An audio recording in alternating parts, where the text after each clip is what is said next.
आइए दोस्तों जानते हैं। दोस्तों वीडियो को ध्यान से देखना। आज की जो वीडियो का विषय है बहुत ही सुंदर है। अगर आज की वीडियो मिस कर दी तो फिर आप बाद में गरीब के गरीब ही रह जाओगे।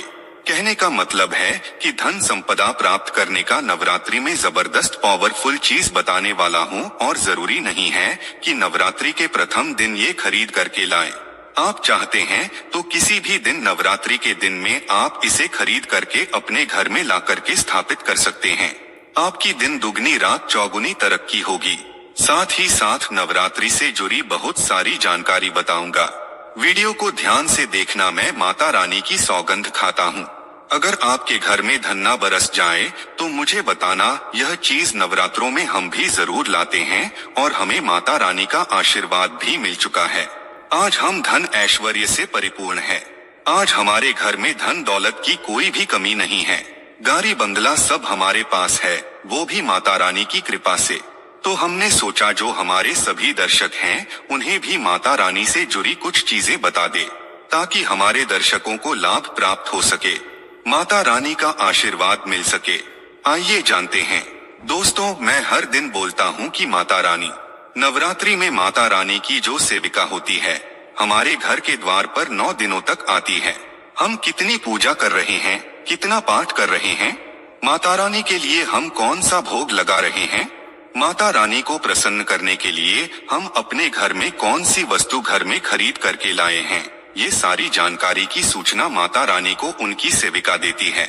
जी हाँ, आपने देखा होगा गांव में जब अगर ग्रामीण इलाकों से होंगे या फिर शहर में रहते होंगे तो जो मुख्य मंदिर होता है माता रानी का या फिर ग्रामीण इलाकों में रहते हैं तो सभी लोग आपस में सामाजिक स्तर पर माता रानी की एक प्रकार से मूर्ति की स्थापना करते हैं। तो जो मुख्य स्थान है वहाँ सभी सेविका माता रानी की गाँव में घूमती है, शहरों में घूमती है और कौन कितना कितनी पूजा कर रहा है, कौन कितना पाठ कर रहा है, कौन कितनी भक्ति कर रहा है, उसके अनुसार माता रानी को जाकर के उनके सभी कर्मों को बताती है। फिर माता रानी जाने से पूर्व हमारे कर्मों को हमारी भक्ति को देखते हुए हमें आशीर्वाद प्रदान करती है, ज्ञान प्रदान करती है। इसलिए नवरात्रि के समय में सोना नहीं चाहिए। नवरात्रि के समय में हमें भूलकर भी शराब वगैरह का सेवन नहीं करना चाहिए। लहसुन प्याज जो ये तामसिक चीजें कही गई है इनका परित्याग कर देना चाहिए। तो नवरात्रि में कौन सी ऐसी चीज है जिसे हम घर में खरीद करके लाएं, जिससे हमारे घर में अन्नधन की बढ़ोतरी हो। सारी जानकारी इस वीडियो में जानेंगे। तो चलिए मैं आप लोगों को बताना चाहूंगा नवरात्रि में हमें कौन सी चीज लानी चाहिए। तो आप अगर इस प्रकार की जानकारी में इंटरेस्ट रखते हैं तो वीडियो को लाइक करके चैनल को सब्सक्राइब जरूर करना और कमेंट बॉक्स में जय माता दी जरूर लिख देना। माता रानी हम आपसे बहुत प्यार करते हैं। दोस्तों हमारे धर्मशास्त्र कहते हैं आप में से अधिकतर ऐसे लोग हैं जो कि विदेश यात्रा करना चाहते हैं या फिर आप में से ऐसे लोग हैं जो कि हमारे हिंदू धर्म में कहा गया है तीर्थों की यात्रा करना चाहते हैं, 4 धाम की यात्रा करना चाहते हैं। लाख प्रयास करने के भी बाद आपकी मनोकामना पूर्ण नहीं हो पा रही है तो आप जो है नवरात्रि के समय में ध्वजा घर में खरीद करके लाएं।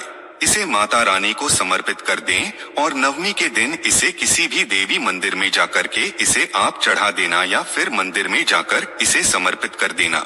बिल्कुल ही आपकी विदेश यात्रा है या फिर 4 धाम की यात्रा करना चाहते हैं, वही यात्रा मंगलमय हो जाएगी।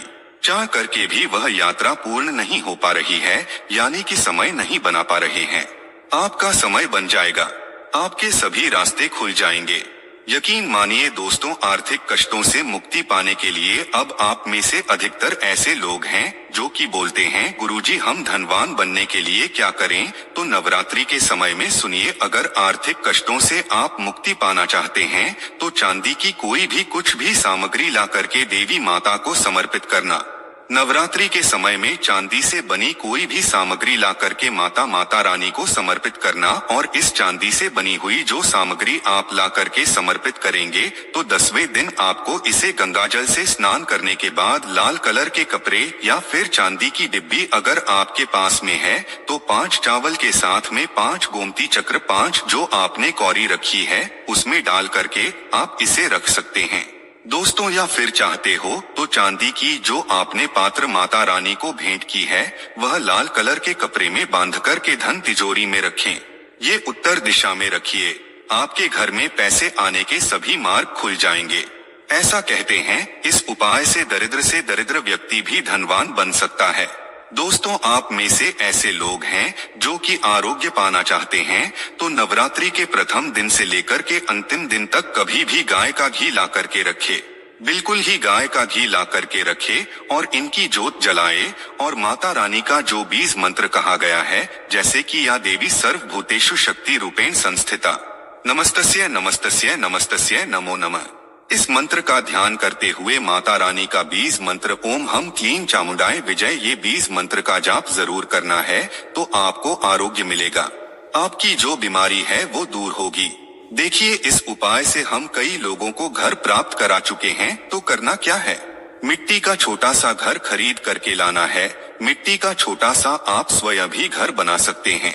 ये बना करके माता रानी को समर्पित करना है तो नवरात्रि के बाद स्वयं आपके पास घर होगा। कुछ दिनों बाद आपकी जो मनोकामना है वह मनोकामना की पूर्ति होगी। लेकिन लालच मत रखना, लालच बुरी बला है। बस चुपचाप माता रानी को घर भेंट कर दें और सच्ची भक्ति आराधना में लग जाएं। नौकरी में पदोन्नति चाहते हो तो 3 नारियल लाकर के घर में रखिए और नवमी के दिन इसे मंदिर में जाकर के आपको चढ़ा करके आ जाना है तो स्वयं आप देखना आपकी पदोन्नति हो जाएगी। इन दुगनी रात चौगुनी तरक्की होगी। गल्ला हमेशा नोटों से भरा रहेगा, धन से घर भरा रहेगा। दोस्तों आप में से अधिकतर लोग हैं जो कि आकर्षण बढ़ाना चाहते हैं तो धूप, सुगंध, अगरबत्ती, रुई या फिर चमकीली जो सामग्री है ये खरीद करके माता रानी को समर्पित करें। अब चलिए मैं आप लोगों को अपार धन संपत्ति प्राप्त करने के लिए जबरदस्त गुप्त प्रयोग बता रहा हूं। तो अपार धन संपत्ति प्राप्त करना चाहते हैं तो इन 9 दिनों में आपको किन्नर से 1 रुपया का सिक्का मांग लेना है। देखिए बड़ी मुश्किल से किन्नर पैसे देते हैं क्योंकि उनकी जो दुआ होती है उसमें काफी दम होता है। अगर आपके पास में कोई किन्नर अच्छे संपर्क में है, आपसे अच्छा बनता है तो नवरात्रि में किन्नर से आपको 1 रुपया का सिक्का लेना है और आपको इसे गंगाजल में धोने के बाद नवरात्रि के समय में ही आपको अपनी तिजोरी या फिर पर्स में रखना है। आजीवन आपके घर में पैसों की कमी नहीं होगी। किन्नर को मां जगदम्बा का आशीर्वाद प्राप्त है, ब्रह्मा जी का वरदान प्राप्त है, राम जी का वरदान प्राप्त है। उनका आशीर्वाद सच्चे दिल से अगर जीस किसी भी व्यक्ति के सर पर हो जाए तो उसका बेड़ा पार हो जाता है। उसे राजा बनने से कोई नहीं रोक सकता। लेकिन याद रहे किन्नर असली होना चाहिए। आजकल बाजार में मर्द लोग भी किन्नर बनकर दान लेते हैं। असली किन्नर की बात ही कुछ और होती है। उसे देवतुल्य माना जाता है, ईश्वरीय शक्ति के रूप में माना जाता है। जो कुदरती किन्नर होता है उसे किन्नर द्वारा मिला आशीर्वाद स्वयं हीरा बन जाता है, धन बन जाता है, सोना चांदी बन जाता है। दोस्तों आप चाहते हैं तो मौली धागा भी इस दिन खरीद करके 9 गांठ लगा दीजिए। 9 गांठ लगाने के बाद इस धागे को 9 मनोकामना बोलते हुए नव दुर्गा का ध्यान करते हुए 9 प्रकार की मनोकामना बोलते हुए 9 गांठ लगाना है और नव दुर्गा माता को इसे समर्पित कर देना है, यानी कि भेंट कर देना है। तो 9 प्रकार की आपकी इच्छा की पूर्ति होती है, 9 प्रकार की आपको फल प्राप्त होते हैं। माता बड़ी प्रसन्न होती है, खुश होती है। दोस्तों आप चाहते हो तो कमल पर विराजमान माता लक्ष्मी की तस्वीर भी ला सकते हैं। इससे धन स्मृति घर में बढ़ती है, सौभाग्य की प्राप्ति होती है। लेकिन एक बात का विशेष ध्यान रखना, इसे आपको उत्तर दिशा में लगाना है। आप चाहते हो तो नवरात्रि के किसी भी दिन में 16 श्रृंगार खरीद करके ला सकते हैं। ऐसा माना जाता है जो भी व्यक्ति अपने जीवन काल में चाहे एक ही बार क्यों ना हो, चाहे जो भी माता बहनें जीवन काल में चाहे एक ही बार क्यों ना हो, माता रानी को अगर 16 श्रृंगार चढ़ा दें तो ऐसे व्यक्ति की जो पारिवारिक जीवन में जो अशांति है, ऐसे व्यक्ति के अगर पारिवारिक जीवन में किसी भी प्रकार की परेशानी है वह परेशानी समाप्त हो जाती है। अगर कोर्ट कचहरी का मामला चल रहा है या फिर वाद विवाद बढ़ चुका है, डिवोर्स होने का खतरा है, तो 16 श्रृंगार माता रानी को चढ़ा देना बिल्कुल ही बिखरता परिवार बन जाएगा। यानी कि माता रानी बर्बाद होने से बचा लेती है। लेकिन याद रहे 16 श्रृंगार अच्छे से अच्छा माता को समर्पित करना। मार्केट में केमिकल द्वारा भी श्रृंगार होते हैं जो कि 2 पैसे के होते हैं, खराब होते हैं, सड़े गले होते हैं। उनमें किसी किसी में तो सामान ही नहीं होता, इसलिए देखकर 16 श्रृंगार अर्पित करें।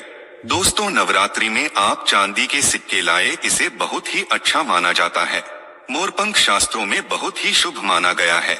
नवरात्रि में मां सरस्वती का जो प्रिय मोरपंख है, अगर घर में ला करके स्थापित करते हैं तो आपके घर में जितने भी विद्यार्थी हैं, उनके पढ़ने लिखने की जो क्षमता है वो तीव्र हो जाती है, बुद्धि का विकास होता है, बल बुद्धि बढ़ती है, ताकत बढ़ती है। ऐसा व्यक्ति शिक्षा के क्षेत्र में कभी हारता नहीं है। मोरपंख लाकर के घर में स्थापित करके रखने से यह घर से नकारात्मक ऊर्जा को भगाने का काम करते हैं।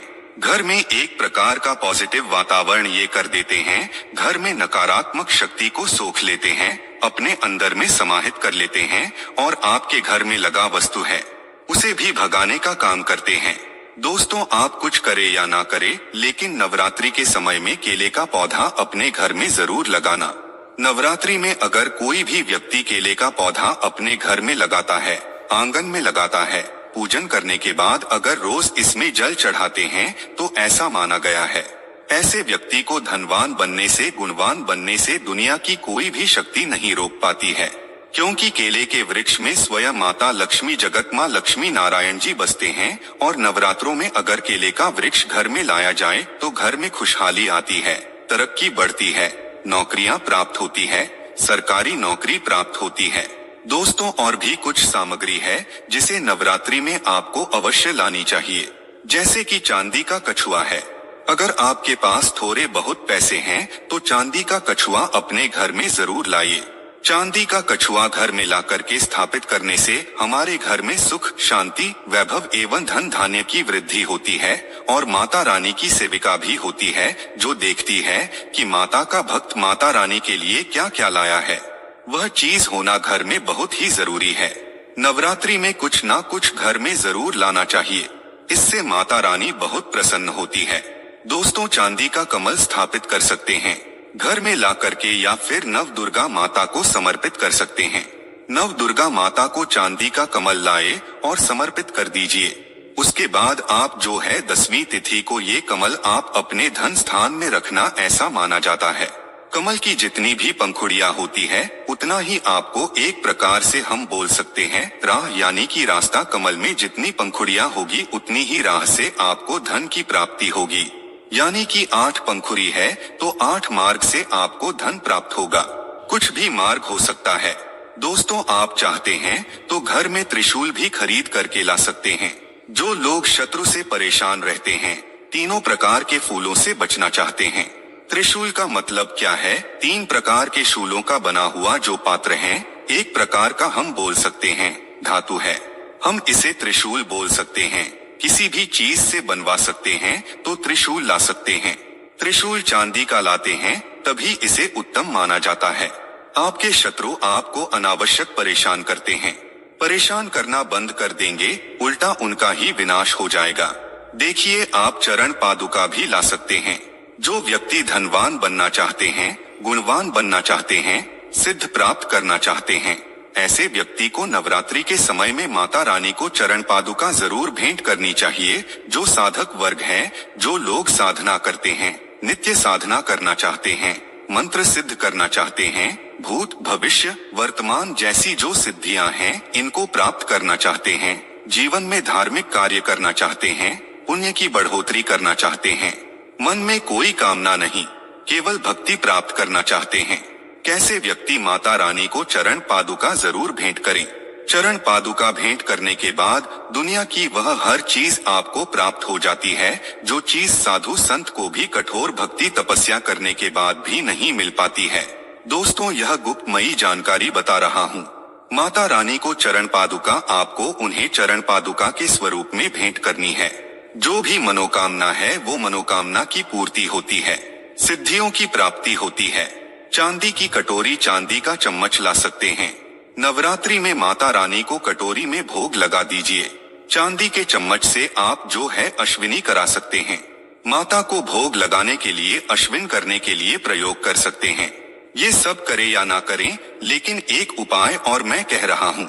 नवरात्रि में ये चीज जरूर ले आना, मैं ईश्वर की सौगंध खाता हूँ। माता रानी आपके घर में दौड़ी चली आएगी। अगर ना आए तो मुझे बताना। जय माता दी। दोस्तों देखिए, माता रानी की इससे प्रसन्न होती है। माता रानी को प्रसन्न करने के लिए कई उपाय बताए गए हैं, लेकिन नवरात्रि के 9 दिनों में से किसी भी एक दिन अगर सप्तमी के दिन में अगर गुड़हल के फूल ले आते हैं, ध्यान से सुनिएगा, गुड़हल के कौन से फूल लाने हैं? जो रेड कलर के फूल होते हैं, जिसमें जिब निकली हुई होती है, इस प्रकार के आपको फूल लाने होते हैं और इस फूल की 21 की संख्या में माला आपको बनानी है। 21 की संख्या में माला बनानी है। नवरात्र के सप्तमी तिथि को अगर आप माता काली को चढ़ा देते हैं तो बिल्कुल ही आपकी जो भी मनोकामना हो वो मनोकामना की पूर्ति होती है। दोस्तों बिल्कुल ही हम 101 स्टाम्प पेपर पर लिखकर गारंटी दे सकते हैं। ये उपाय करने के बाद आपकी कामना पूर्ण होने से दुनिया की कोई शक्ति नहीं रोक पाएगी। लेकिन हाँ, अगर किसी कारणवश नवरात्रि के आप सप्तमी तिथि पर नहीं कर पाते हैं तो नवरात्रि के किसी भी दिन में आप माता रानी को जो गुड़हल की होती है माला, लाल कलर की गुड़हल होते हैं, इसके पुष्प की माला बनाकर के रात 8 बजे के बाद नव दुर्गा माता को समर्पित कर देना, पहना देना। आपकी इच्छा पूर्ण होने से 1 महीने के भीतर में बड़ी से बड़ी इच्छा की पूर्ति होगी। हम स्टाम्प पेपर पर लिखकर गारंटी के साथ दे सकते हैं दोस्तों, लेकिन भाव के साथ, श्रद्धा के साथ, सच्ची जो आपकी मनोकामना है, आप गरीबी से जूझ रहे हैं, आपके जीवन में परेशानियां भरी हुई है, तब ये उपाय अवश्य करना, आपको 100% लाभ मिलेगा। यह कार्य हम जरूर करते हैं और आज हम धन दौलत से परिपूर्ण हैं। हमारे घर में माता रानी की कृपा से किसी भी चीज की कमी नहीं है। हमारे पास गाड़ी, बंगला, बैंक बैलेंस, धन, ऐश्वर्य सब कुछ है। आप भी माता रानी को मानते हैं, माता रानी के प्रति थोड़ी भी आस्था है, विश्वास है, तो कमेंट बॉक्स में जय माता जी जरूर लिखना। वीडियो को लाइक करें।